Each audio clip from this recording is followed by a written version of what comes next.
as you and I get older, as we continue to age, I think that we should make an effort to age gracefully. I think that we should make an effort to be beacons of light. I'm trying. And beacons of communication and inspiration in the death metal world, because we don't want to be the kind of dude who wouldn't be that kind of dude. Well, we want to be the kinds of dudes who are that kind of dude. I'm trying. You're being a good example for me because I'm a very angry person who suffered a lot of slings and arrows. So I'm trying to get all these chips off my shoulder, and you're helping me. But I'm here, man. I'm the chip remover. I've gotten rid of a few myself. Still got some work to do. If I got the chance to hang out with Barnes, I would certainly smoke weed with Barnes. So like, if that's what it's gonna take, Barnes, if you want to get high with me, like if you want me to smoke the devil's lettuce with you, and we form some sort of a bond, I'm down with that, man. Maybe he's got better ideas than he presents, or maybe he is just bad at like expressing himself, or I don't know why I'm sitting here trying to like put a lot of work into recovering Chris Barnes, but you know, you've over your many podcast appearances in various places, I think you've done enough work on his behalf. I think it's time for Chris Barnes to pay back to you. And I don't think it's going to happen because he's a grumpy Gus. You heard it right here, Barnes. We're gonna need you to get out of your fucking hole up there in Seattle, Washington, smoking your fucking free weed. We're gonna need you to come on out, we're gonna need you to come on down, and we're gonna need you to fuck with the Megatrends. Barnes is one of the few people that would take a promo seriously and show up on your doorstep, standing there like he was Euronymous showing up at the Napalm Death show that was in Norway, and he stood there with his sword. Come on by, brother. I'll be waiting for you. We can have a nice chat. It'll be great. There's a cafe downstairs. I'll get a tea. You can get a like a joint, and we'll No. We'll you have to share a joint with him. That's the only way you're going to heal Barnes. I'll listen to you talk about crypto. Like I don't want to do it, but it's kind of interesting to me. Welcome back. It's good to have you. I'm really happy that people are watching our show. So I cheers you again. Me too, man. We're having fun. Cheers again. Oh, do we have any questions today? Are we going to get to any questions? Well, I don't know. Did you ask any questions for questions? No. Well, then, we don't. I've had my head in other places. I didn't know if you'd gone behind my back and maybe had a surprise for the old boy. No. I didn't know. I mean, we can make plans, but we can also surprise each other. It's a fun thing. Are you going to surprise me sexually with anything? Or are you just going to sexually surprise me? I don't think so. I might throw some really disgusting and bizarre shit at you and see if it seems to register sexually. Okay. That could be an interesting podcast. Like with you're just gonna put it on the screen. Different bugs. You're just gonna smear it all over the screen. But anyway, welcome back to the show. What my wife wants to see on TV is death.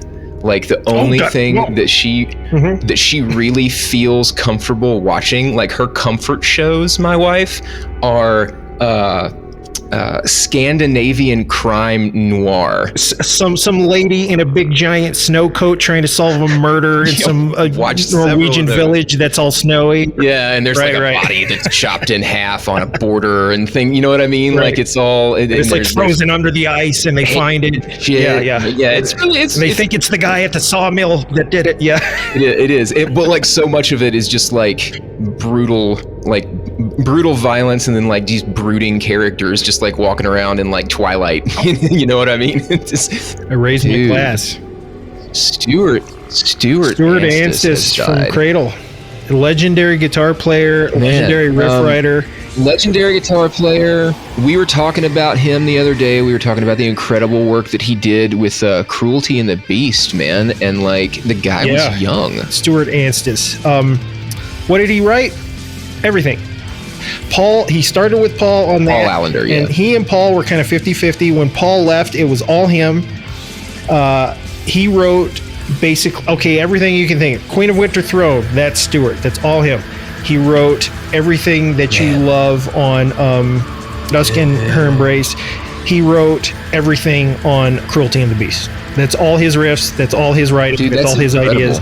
Him and Nick Barker would get together, Dude. come up with the album, bring it to Danny. Danny would throw some ideas over it. That's what the deal was. Yeah, Stuart Anstis was, and he was a real humble dude, which after the band didn't work out, he was just a dude that was kind of at home working on his own music and stuff. And real blue collar dude, good dude, amazing guitar player. But it was just wild to see that he had died, man, because like you said, he was very young. Exactly and my that was a age. bizarre connection that I kind of had to him. Oh, really? Yeah, I had no idea. I thought he was older than me. Yes, rest in peace. Rest in peace, Stuart Anstis. Death metal. Yes. It's a thing. I guess. I'm afraid so. I'm afraid it is. And I'm afraid we must contend with it here. So, yeah, I know we already did this. I guess I want to ask you now here in front of everyone. We have been given a preview of this album, and I haven't said a word yet.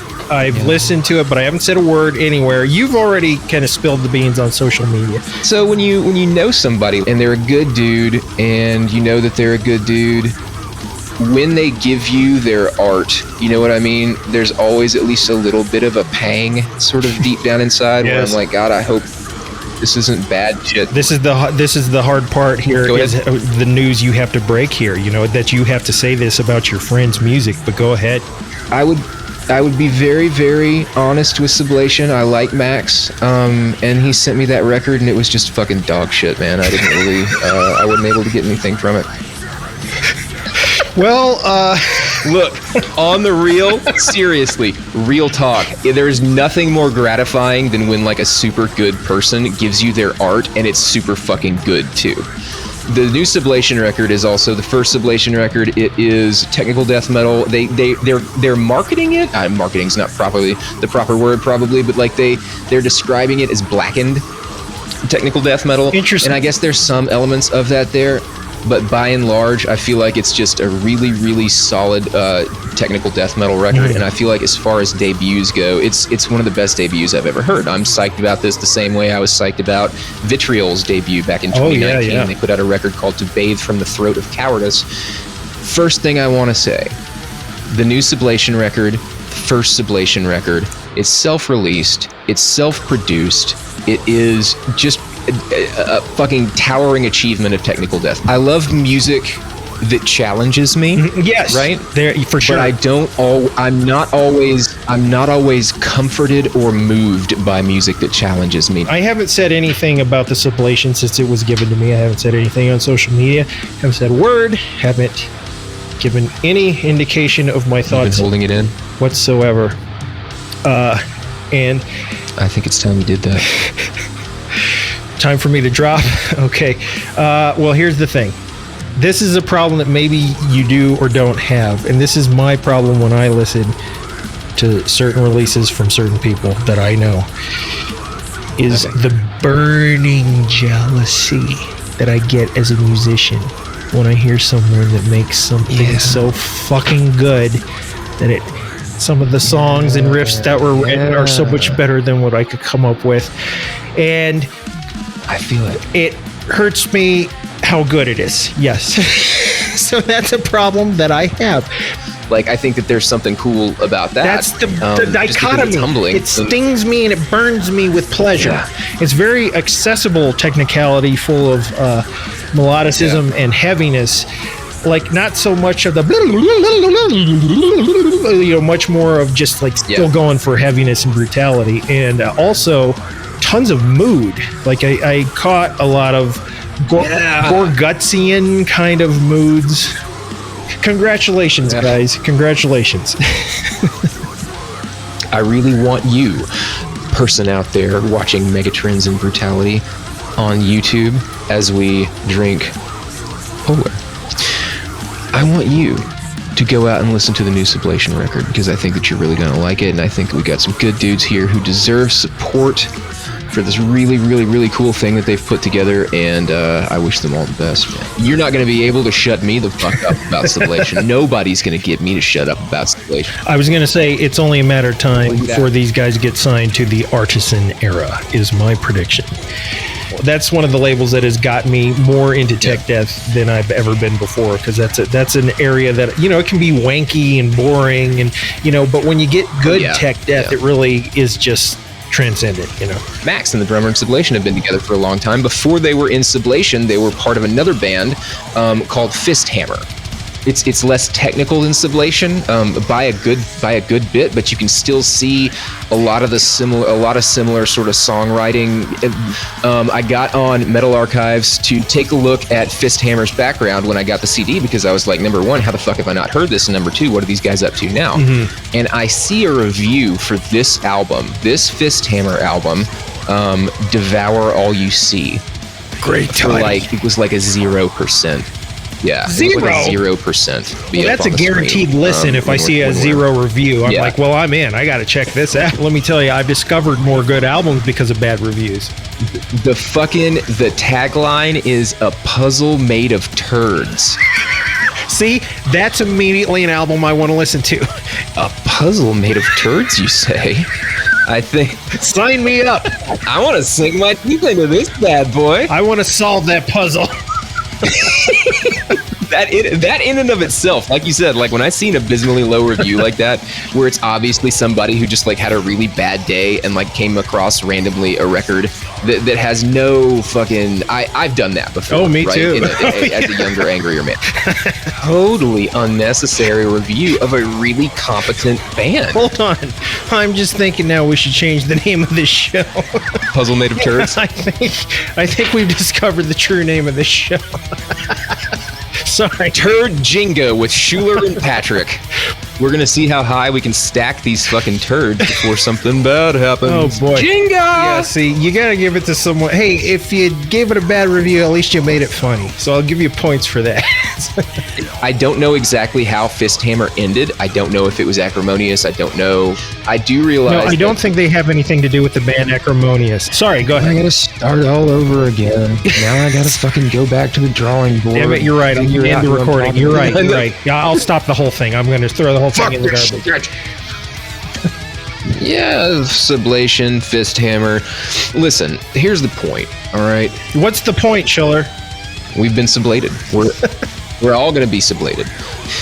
And now they've got a record that absolutely fucking blows away their past records. So I'm going to say this one more time, just to reiterate, check out Sublation first, and then check out Fisthammer, okay? Because Fisthammer needs a recovery. Earlier on, we were talking about the recovery of Barnes. Now we're talking about the recovery of Fisthammer. You're going to go out and you're going to find the CD with the goat on the cover, all right? This is the one. This is the one that got a 6% on Metal Archives. Yeah, Sublation. You know, now that we've sung your praises, do you want my Venmo information? Yes, folks, it's all payola. We're all about that payola. We don't even listen to the album. It's all payola.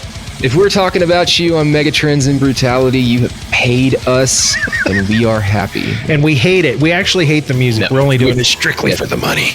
We do, yeah. I don't even like death metal. I'm only doing this for the payola. As soon as the show's over, I get back into my 3-piece suit and I go back to day trading. Pick up your briefcase and you... I got a briefcase full of crackers. Patrick. Yes. Dr. Crypticus. Yes, sir. Do you like DARKANE? It is very competent, very wonderfully written Swedish death metal. I think that it is, it's melodic, it's thrashy, but it's very complex. There's technicality, there's layers. So if you're a tech death nerd, okay, number one, if you're a tech death nerd, respect. I'm there with you. They've been out of the game for a while, and I think in 2013 is when their last record came out, but their original singer, Lawrence McCrory, who was on their first record, Rusted Angel, came back for that last record. He did a killer job. He's back on the new record that they just released a few weeks ago called Inhuman Spirits.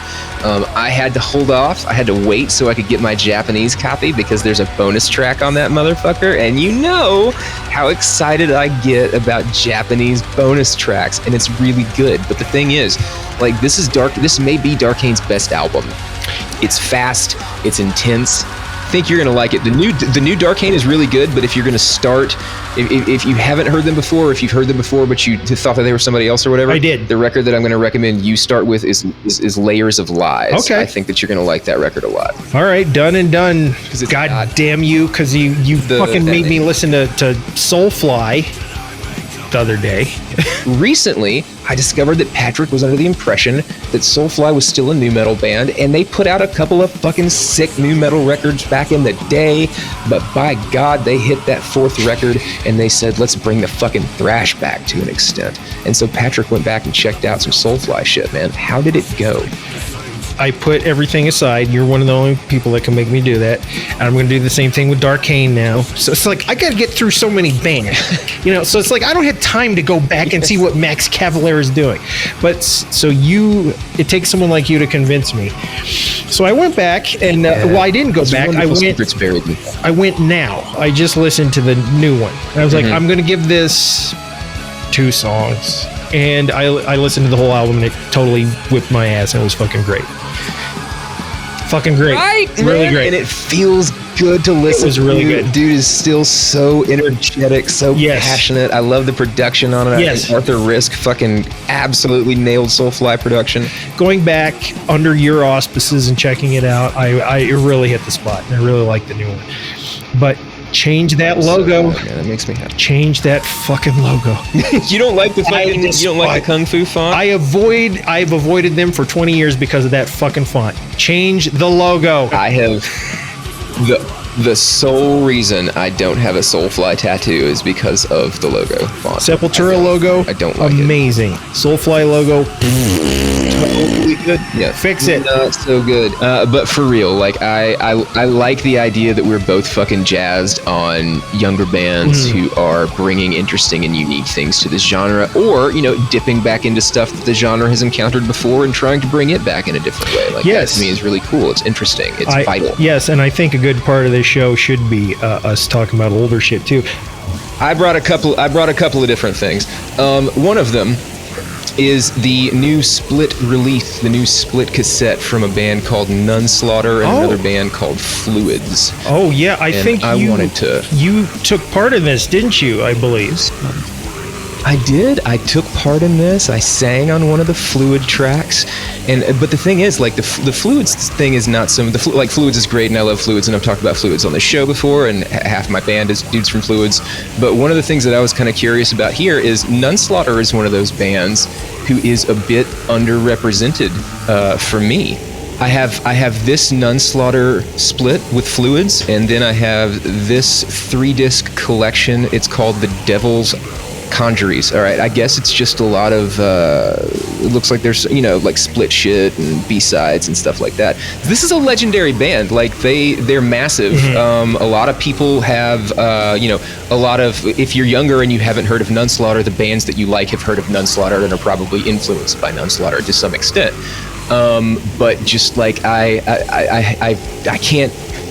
can't motivate myself to run down all the Nunslaughter, and now I'm bummed out because I was thinking that maybe you'd be able to say, if there's one Nunslaughter record you must hear, it's this. Frankly, I don't listen to them. I to do that, didn't they? Do they have riffs, or do they write crushing shit? Like, is there any of that, or is it just a bunch of black metal? It's more like people are gonna hear this and see this and be like, "You son of a bitch! There's so much more nuance to Nunslaughter." Well, if they want to say that, they can leave it in the comments.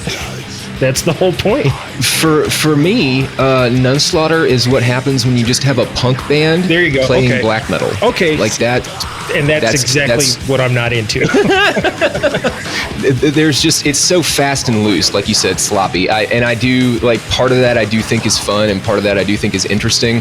It doesn't necessarily turn me off automatically. I don't know what it is about Nunslaughter that's like so, I keep using the word intimidating, and I'm not fucking scared of Nunslaughter. I'm just kind of like, where do I begin? I want to find some kind of one classic record. Just find a record, and then maybe start from there. I think they have Just one. No, well, like, yeah, I think they might have one that's like their debut record. I couldn't even tell you what it is, but I think after fucking 20 years or something, they said, here's our debut record. And if you can figure out what that one is, I'd say listen to that one.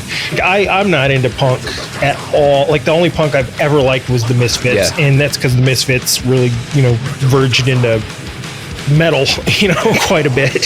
So, stuff that's influenced by punk doesn't really speak to me in terms of death metal. I think this is one of the longest entries I've seen for a single band on Metal Archives. I'm looking at it right now, and it's just pages and pages. Yeah, I've seen it before. It's Yeah, insane. Yeah, I remember. Well, and since I've seen it, it's probably grown by half. Yeah, they're crazy with splits, right? It's all splits. Yeah. I never go for compilations for artists. I always go for the albums, and then I'll go into the compilations later. Interesting. If it's something I'm diving into, some new artist for me, I especially want to start. I don't even go demos. I want start first album first, second album, third album, then go back to demos and EPs and stuff in between and fill in the gaps. And I have to do this quickly because I'm really into getting through as many bands as I can, finding the good stuff, panning for the gold. So I've got this down to a pretty good process. Like a fucking shark. Right. Never stop swimming. Just continuous. If I stop, I'll die. No, absolutely. I'd have one window open with Spotify, one window open with all their Bandcamp, one window open with their Metallum, and then I'd have one window open with looking for YouTube videos, and then I would just go through and go, okay, this one sucks. I hate the production on this one. This one's an EP. This one's a split, so I'm going to skip it. And I'd start with that album, and I'd go, okay, I hate the production on this one. This song sucks. Okay, next song. This song's good. It's just. I just zip right through it, and then the stuff that moves me, I put it over to the side and go, that's the good stuff. That's the gold I found.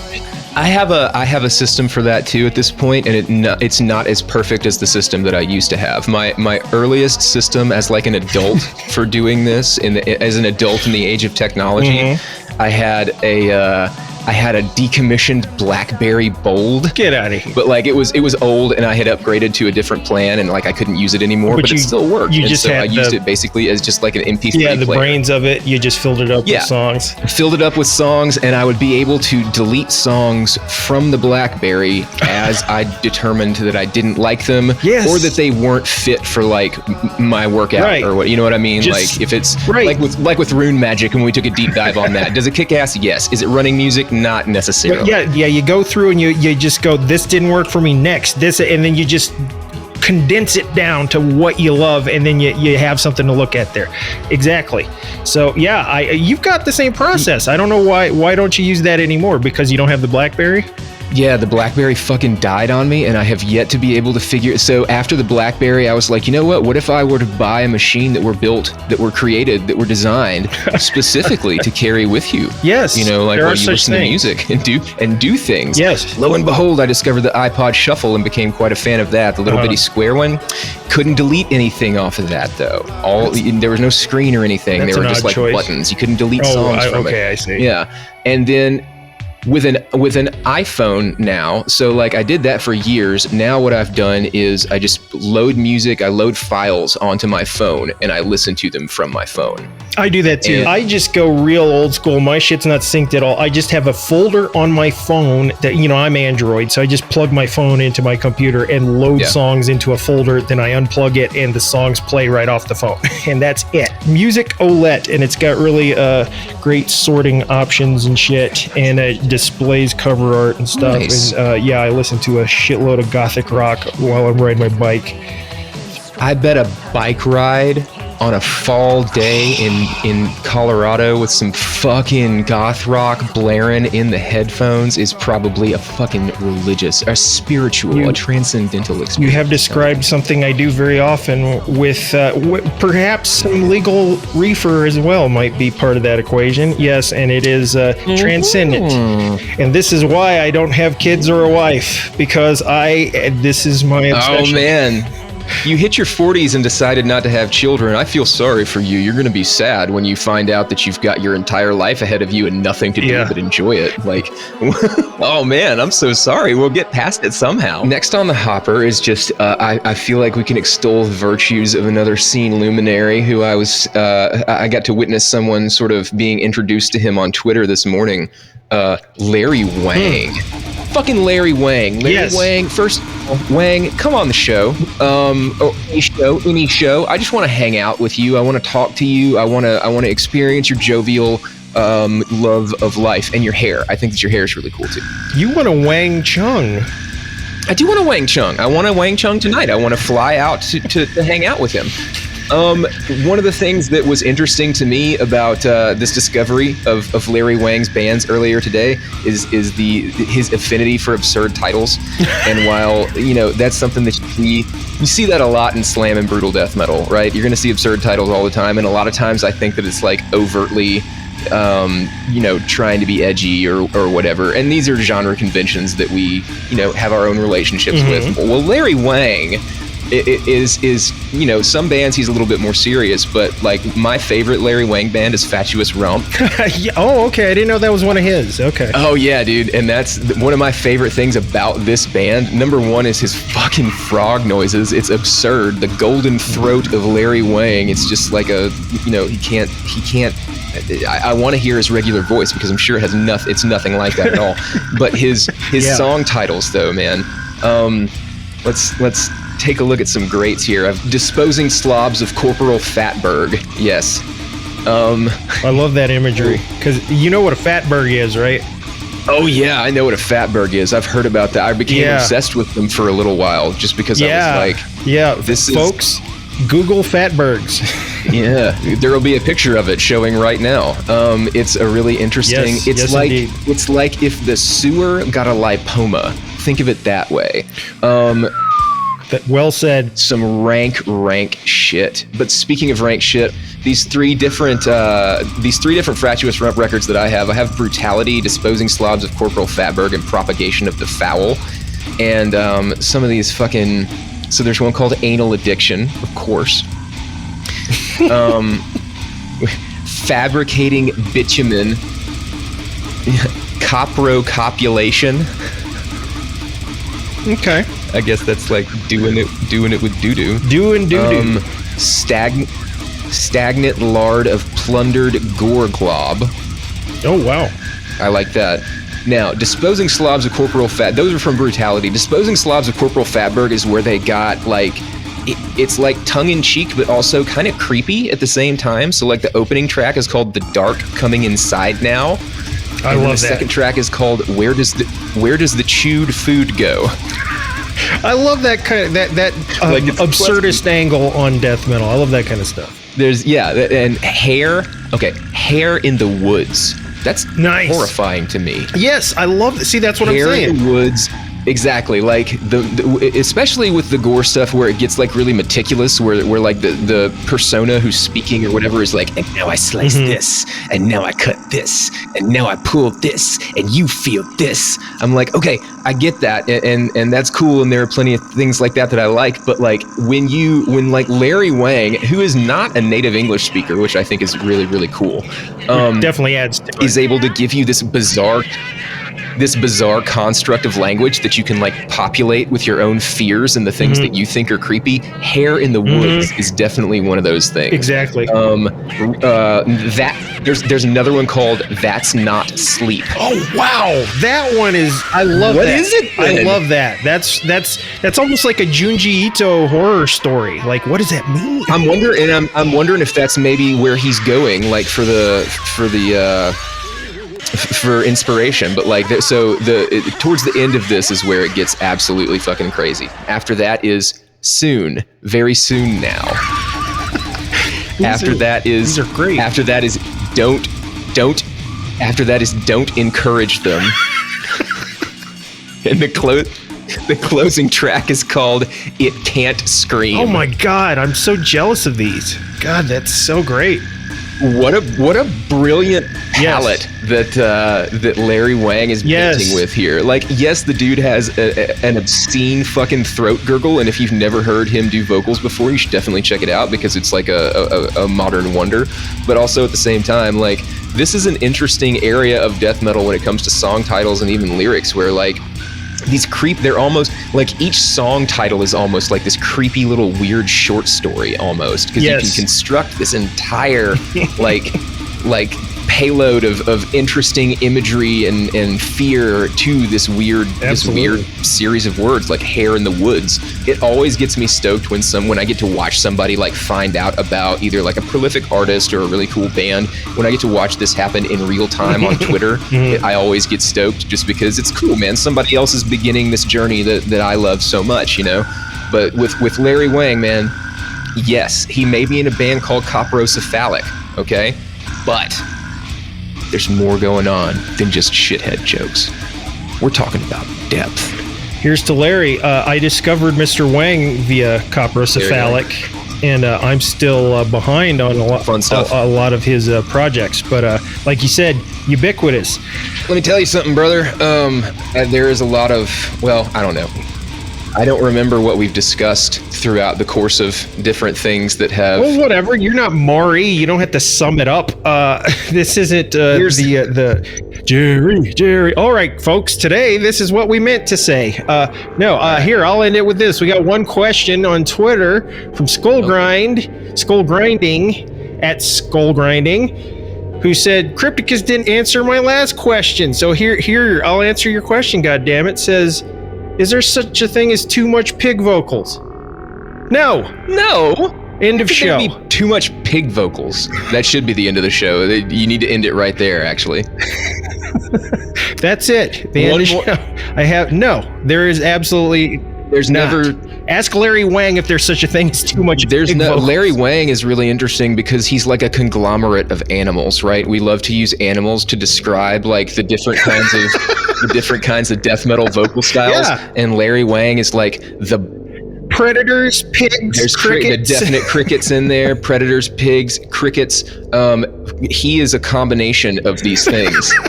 He's like a pig with mandibles. It's a really, really interesting thing to watch. Death metal chimera. Yes. Exactly, Larry Wang. But like this time, what I'm going to do, like I'm going to dedicate myself between now and next time we talk to like bringing some hot new fire to this thing, because like I'm still coming out of my slump. I gotta dig into the new shit, and we gotta throw some shit around next time. Peace. All right, you've got to go. You got 3 minutes. So yeah, good talking to you, sir. Thanks for your time. Love you, sir. All right, man. Talk to you later.